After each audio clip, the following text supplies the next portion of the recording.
So, remember the time when we said that the Swarmer is bugged because it can stack with other bees? Well, it can't actually stack with other bees. And in fact, it seems like the Swarmer is not actually bugged. Yeah, no, this is actually an intended change, and the Swarmer is actually meant to be this good.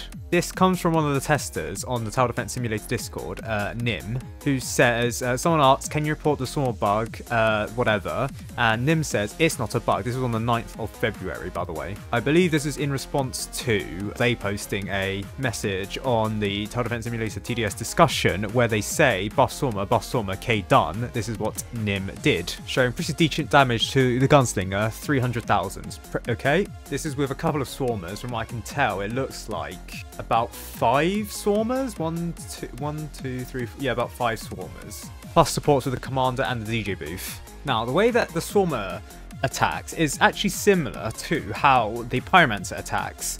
The Swarmer doesn't attack an enemy that is not being stung unless there is no more enemies in range that is not being stung. So for example, you can see them attacking this executioner here, and then it will just attack the next executioner along that isn't being stung. However, if there's only one enemy in range that isn't being stung, then it will target that enemy. Similar to how the Pyromancer attacks, because the Pyromancer, when there is no enemy in range that isn't on fire, it will attack that enemy until it is on fire, then it'll move on to the next enemy. However, if there's no more enemies in range that is not on fire, then it will go to the first enemy that is on fire and just continually attack that until an enemy not on fire is in range. That is similar to how the Swarmer operates, except the Swarmer is a more of a DPS tower rather than a support tower, area effect tower, except the Pyromancer isn't actually an area effect tower. It's actually an area effect tower rather than a support tower now. I mean, yeah, it can reduce defense, but the Swarmer is purely DPS, while the Pyromancer can be thought of as support due to the fact that it can burn stuff and reduce their defense. Now, this is why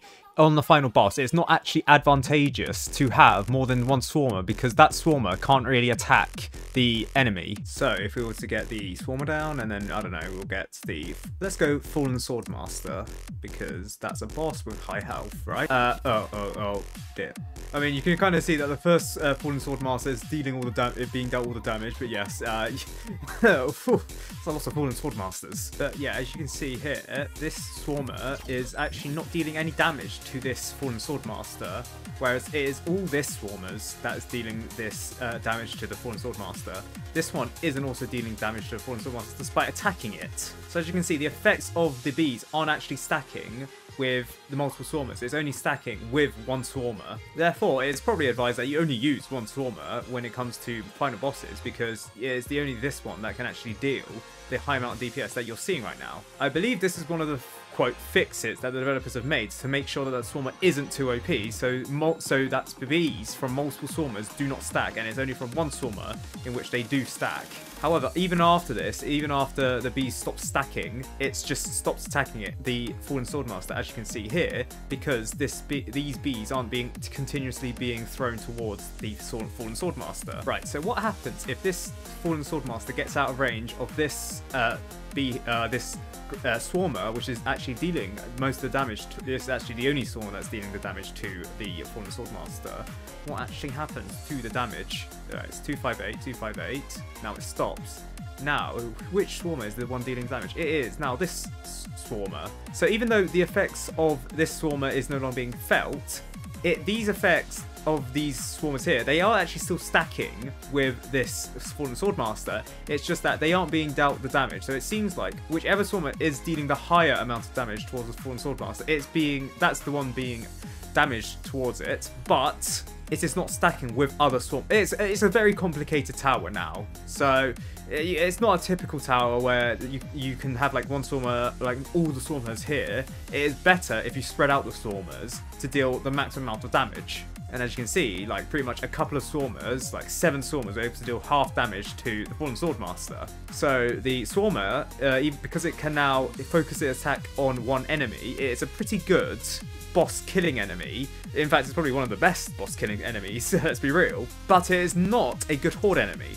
But that's what the Beehive grenade is for. However, it can only be used on enemies where there is no enemies that are currently being stung, otherwise it won't be able to target it. This was actually a legacy from previously, where the beehive grenade wouldn't actually be thrown if there were no enemies in range that weren't being stung, but is now carried over to this. And as the wiki mentions, while other swarmers do not contribute to the stack of, for example, this singular swarmer, it will build up their own stacks in the background, though they won't do anything until the stinging effect that's currently being dealt damage ends. So that's why this swarmer, even though the stacking wasn't being applied while this swarmer it was dealing damage, once this damage was ended, it moved over to this one where it was dealing 234 damage as opposed to 300 seen here. So yes, it was a decrease, but the stacking effects were continuing. So yes, it does mean that the swarmer is kinda an OP tower, but it's not as OP as it was back in like 2022, 2021, 2020, when it was like first released, or like the OP times when you could actually stack 4 billion swarmers.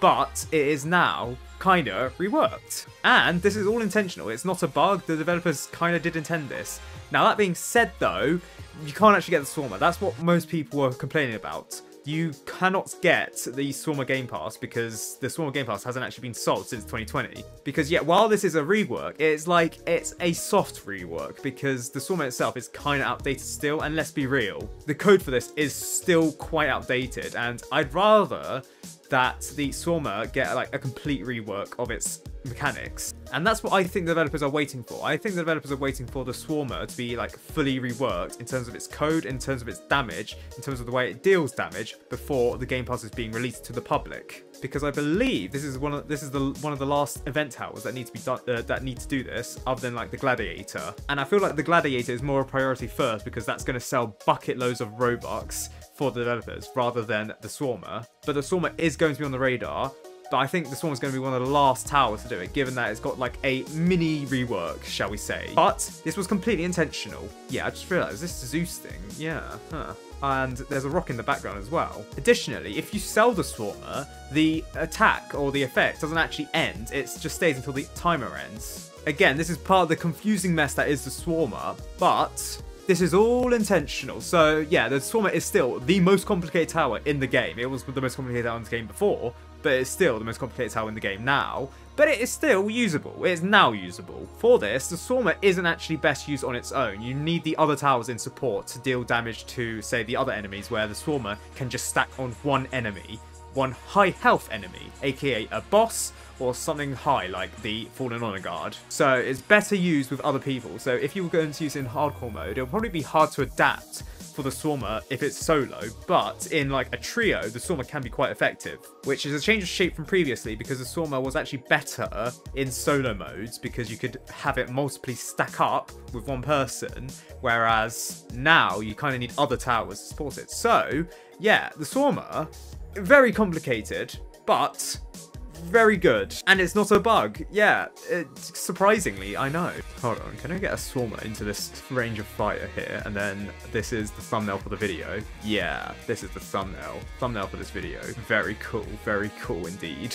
However, that also now does mean the Commander is also quite good against the with the Swarmer because it allows it to apply the stack much faster and deal much more damage. However, it cannot be buffed damage-wise by the Mercenary Base or the DJ booth, but range can be boosted, and I think with the fact that the stack can be gone for like forever, depending on how fast or slow the enemy is, I think longer range, better for the Swarmer. So, support towers that are very good with the Swarmer, Medic, plus the Commander, plus DJ Booth on range settings. Who knew the Swarmer could find its meta in the game again? I mean, well, it's not a game-breaking meta, but it's still a meta nevertheless.